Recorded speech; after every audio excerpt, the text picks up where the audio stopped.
Yohan readily एक reporter है, British reporter, सफेद है, वाइट यूरोपियन, उसको भेजते हैं अफगानिस्तान में तहकीक करने के लिए तालिबान के बारे में। वो सारे तहकीक करते हैं और पूरे टाइम वो नकाब में रहती है, हिजाब में रहती है। एक बार कैमरा गिर जाता है और उसका राज फाश हो जाता है, तो तालिबान उसे पकड़ते हैं, 6 दिन तक उसे कैद करते हैं।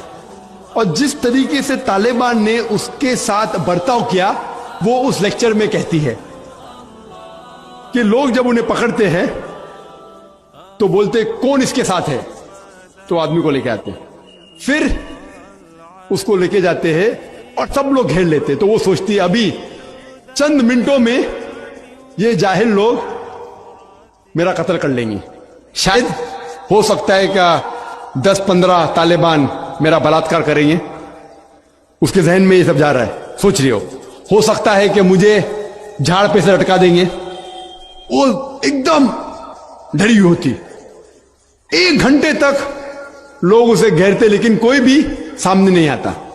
वो सोचते अभी मेरी मौत, अभी मेरी मौत। 1 घंटे बाद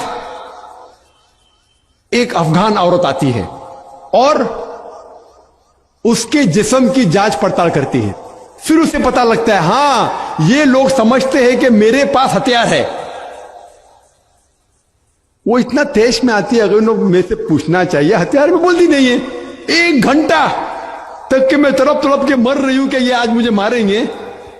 वो तेज में आके क्या करती है, अपना स्कर्ट उठा लेते, देखो मेरे पास हथियार नहीं है। जैसा स्कर्ट उठाती है तालिबान 180 डिग्री उस तरफ देखते और भाग जाते। तो वो कहती है अपने तकरीर में तालिबान को मारने के लिए बम गिराने की जरूरत नहीं। वो कहती है अगर औरतों के कपड़े छोड़ेंगे तो तालिबान मर जाएंगे शर्म के मारे। और वो तकरीर करती है कि इस इज्जत से मेरी हिफाजत की 6 दिन तक के वो तालिबान लोग ने। और जब उसे पूछा जाता है सवाल जवाब के नशिस्त में, क्या आपको लगता है कि अल कायदा ने WTC को गिराया, तो वो योहान रेडली कहती है मेरे हिसाब से अल कायदा मौजूद ही नहीं है। ये उसका कहना है, मेरा कहना नहीं।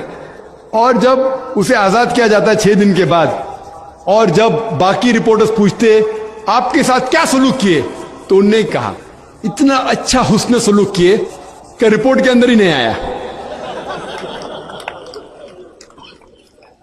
और उसने सिर्फ ये वादा दी थी कि मैं इंग्लैंड जाके वापस से कुरान मजीद का तर्जुमा पढ़ूंगी। तो वो जाती है और चंद महीने बाद कुरान का तर्जुमा पढ़ती है और उसके बाद वो इस्लाम कबूल करती है। तो उसके नजरिए से तालिबान एकदम मासूम है, उनके ऊपर जुल्म किया गया था। तो आप मुझे पूछेंगे भाई तालिबान क्या कुरान और हदीस की रोशनी में सही है? तो इसका नजरिया अगर लेंगे, जो गैर मुस्लिम थी योहान रेडली, अभी माशाल्लाह हिजाब भी कर रही है, वो यूरोपियन हिजाब कर रही है माशाल्लाह, तो उसके नजरिए से भाई तालिबान अच्छे लोग हैं। तो इसीलिए नजरिया बदलते जाता है। अमेरिका के हिसाब से तालिबान जालिम लोग हैं।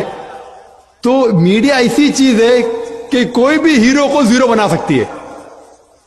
They can make day into night, black into white, day into night, black into white. Hero को जीरो बना सकती है, कोई विलन को भी हीरो बना सकती है। तो इसीलिए कुरान मजीद में अल्लाह ताला फरमाते कोई भी चीज आपके पास आती है उसकी तहकीक करो तीसरे को पहुंचाने के पहले। तो इसी बुनियाद पे मैंने कहा था, क्या नाम है, ओसामा बिन लादेन को जानता हूं ना, यहां क्या हो रहा है पता नहीं मुझे, अफगानिस्तान भी मैं नहीं गया हूं, लेकिन ये रिपोर्ट के जरिए ये पता लगता है कि ये जो अमेरिका कर रही है अपने मीडिया के जरिए, ये शैतानी हरकत जो गलतफहमी फैला रही है, उसकी सजा तो इंशाअल्लाह उन्हें मिलेंगी। इसीलिए मेरे नजरिए से जॉर्ज बुश नंबर 1 टेररिस्ट है, आपको दुख होगा। जब मैं लंदन में गया था, वहां एक तकरीर की और मैं जवाब दिया, तो एक नौजवान उठ के कहता है कि जॉर्ज बुश को हम दुआ करते हैं कि अल्लाह ताला उसका कत्ल करे। तो मैंने कहा मैं तो ये दुआ नहीं करूंगा, मैं तो ये दुआ नहीं करूंगा, क्योंकि अल्लाह के रसूल ने जो दुआ की, जो सबसे ज्यादा दुश्मन इस्लाम के खिलाफ जो थे मोहम्मद सल्लल्लाहु अलैहि वसल्लम के दौर में, दोनों का नाम था उमर। तो अल्लाह के रसूल ने यह दुआ की कि कम से कम एक उमर को हिदायत दे। तो मैं ये दुआ करता हूं कि कम से कम अल्लाह ताला जॉर्ज बुश को हिदायत दे।